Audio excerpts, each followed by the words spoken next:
Hidayatullah. Assalamualaikum Pak Fajar.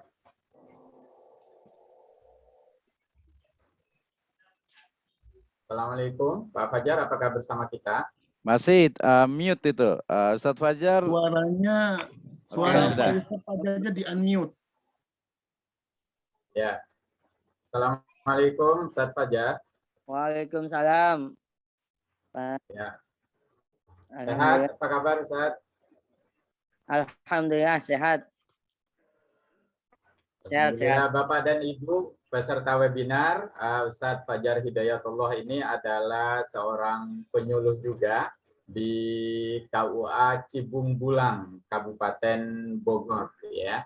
Terima kasih sudah berkenan hadir dalam webinar kita pagi hari ini. Beliau akan sharing juga bersama kita semuanya terkait bagaimana menghindari cincin pernikahan itu memercikkan api, gitu ya. Kami persilakan Ustadz Fajar untuk menyampaikan materinya 10-15 menit. Kami persilakan.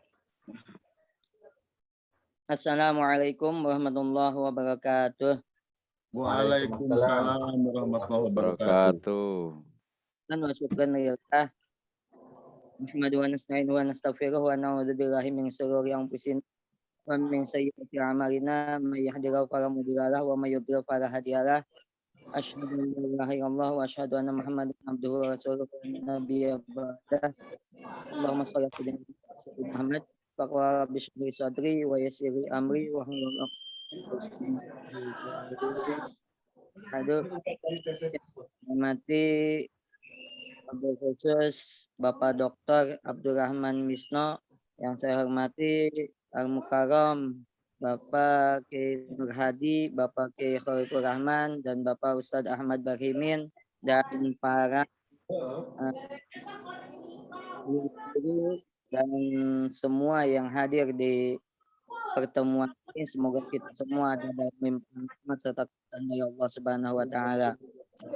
Sedikit dari saya tadi sudah disampaikan mengenai pengertian dari rumah tangga dan beberapa permasalahan yang ada di rumah tangga.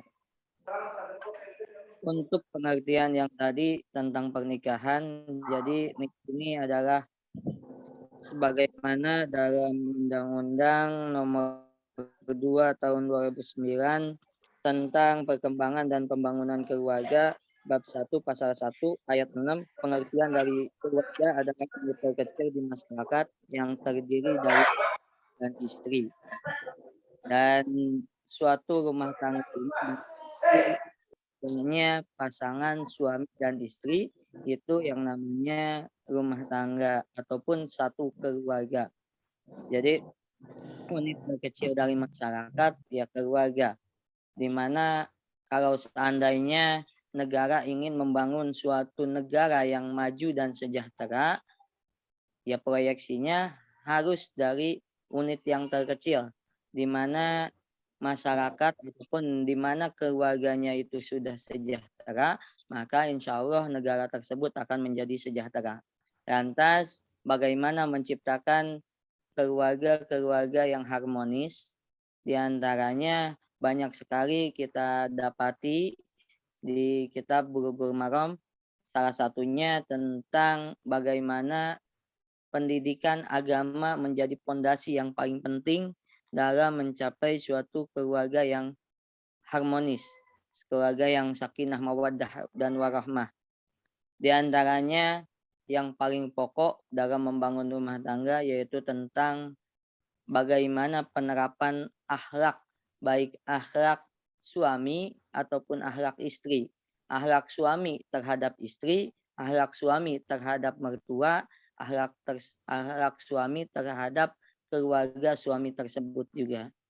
Begitu juga akhlak istri terhadap suami, akhlak istri terhadap keluarga, akhlak istri terhadap mertua, dan akhlak istri terhadap anak-anaknya. Itu semua. Kenapa akhlak menjadi ukuran penting dalam membangun rumah tangga? Karena akhlak salah satunya yaitu akhlak menjadi faktor terpenting dalam penyampaian risalah yang diemban oleh Rasul. Innamal bu'istu liutammima makarimal akhlak. Sesungguhnya Rasul diutus ke muka bumi ini yaitu untuk menyempurnakan akhlak. Akhlak sebelumnya akhlak Rasul itu meliputi segala macamnya, baik akhlak dalam sosial, terutama akhlak dalam segi berumah tangga. Jadi sebetulnya kita sebagai orang Islam ini mendapatkan suatu kemudahan, suatu keunggulan di mana orang Islam dituntun oleh Allah yang tersirat dan tersurat. Yang tersurat melalui Al-Quran dan yang tersirat melalui alam, dan contoh nyatanya yaitu Rasulullah SAW. Jadi kita diberi pedoman oleh Allah bagaimana untuk menghadapi kehidupan di dunia untuk mencapai akhirat ini melalui Al-Quran dan Sunnah Rasulullah SAW. Selanjutnya, akhlak juga sebagai standar untuk kebaikan seseorang. Jadi kalau seandainya suami dan istri sudah menerapkan akhlak di dalam rumah tangganya yang baik dan benar, itu sebagai standar, sebagai tolak ukur kebaikan antara suami dan istri. Kalau seandainya mereka melakukan akhlak satu dengan yang lainnya dengan yang baik dan benar yang telah dianjurkan oleh Rasul, insya Allah keluarganya akan bahagia. Dan akhlak pun salah satu kesempurnaan iman. Selanjutnya, akhlak juga sebagai bentuk suatu kebaikan amal soleh. Jadi yang paling penting dalam suatu rumah tangga, kalau seandainya satu dengan yang lainnya, baik istri ataupun suami, sudah mengetahui tentang agama, pondasinya sudah tahu, tujuan pernikahan mereka sudah tahu, lantas dijalankannya, diamalkannya. Percuma kalau seandainya seorang ustadz ataupun seorang yang berilmu tinggi, gelarnya tinggi, kalau seandainya dalam berumah tangganya tidak dipakai ilmu tersebut. Pepatah mengatakan bahwa ilmu itu akan rusak kalau seandainya tidak diamalkan. Dan amal pun rusak kalau seandainya tidak dibarengi dengan ikhlas. Jadi amal pun kalau seandainya tidak dilakukan, didasari dengan ilmu, ya rusak. Jadi paling pokok yaitu pengamalan. Ilmu yang telah ada dalam teori-teori yang kita punya diamalkan dalam berumah tangga.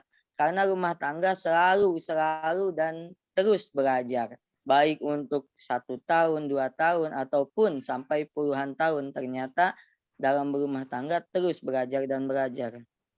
Contoh hal kecil dalam permasalahan rumah tangga diantaranya yang paling sering terjadi yaitu tentang permasalahan ekonomi. Permasalahan ekonomi ini marak terjadi apalagi dalam 3 tahun kebelakang ini di era pandemi ini. Solusinya bagaimana? Ya tadi saling mengerti satu dengan yang lainnya, pasangan dengan yang lainnya. Banyak sekali permasalahan yang terjadi di rumah tangga. Kalau seandainya yang laki-laki solusinya untuk perempuan, suaminya nih punya masalah. Rata-rata ada 2, kita golongkan 2 P. P yang pertama ini namanya punten, dari perut.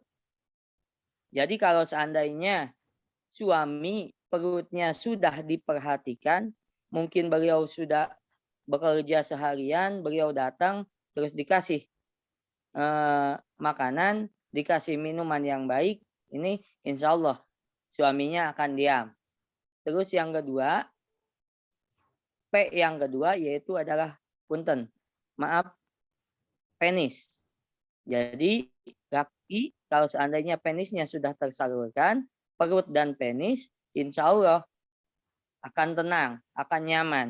Kalau seandainya belum terpenuhi 2P yang tadi, bisa jadi masih ke uring-uringan atau selalu gusar dalam rumah tangga. Mungkin dia keluar segala macam karena belum terpenuhi yang 2P tadi. Kalau di perempuan ada yang 2M. M yang pertama mall. M yang kedua money. Rata-rata kalau perempuan itu inginnya bepergian, mall, ya, belanja segala macam, itu kodrat perempuan.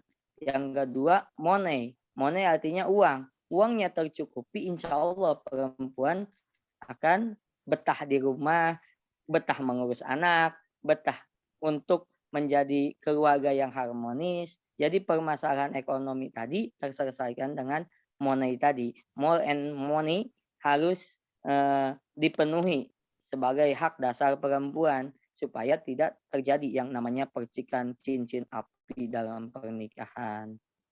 Nah, untuk itu kepada kita semua yang masih terus berumah tangga, ya, kita harus selalu fokus kembali. Jikalau ada suatu percikan-percikan dalam rumah tangga, kita kembali ke tujuan pernikahan kita, yakni ingin menjadi segala sesuatunya bernilai ibadah dan tentunya menjadikan keluarga ini jembatan pahala untuk menuju surganya Allah Subhanahu wa taala.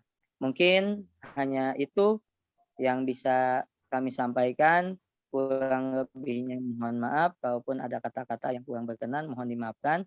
Wabillahi taufiq wa hidayah wa ridwan. Wassalamualaikum warahmatullahi wabarakatuh. Waalaikumsalam warahmatullahi wabarakatuh. Terima kasih banyak Ustaz Fajar Hidayatullah yang sudah menyampaikan pandangannya terkait bagaimana kita bisa melindungi dan menjaga rumah tangga supaya tidak sampai ya cincin pernikahan itu memercikkan api. Yang paling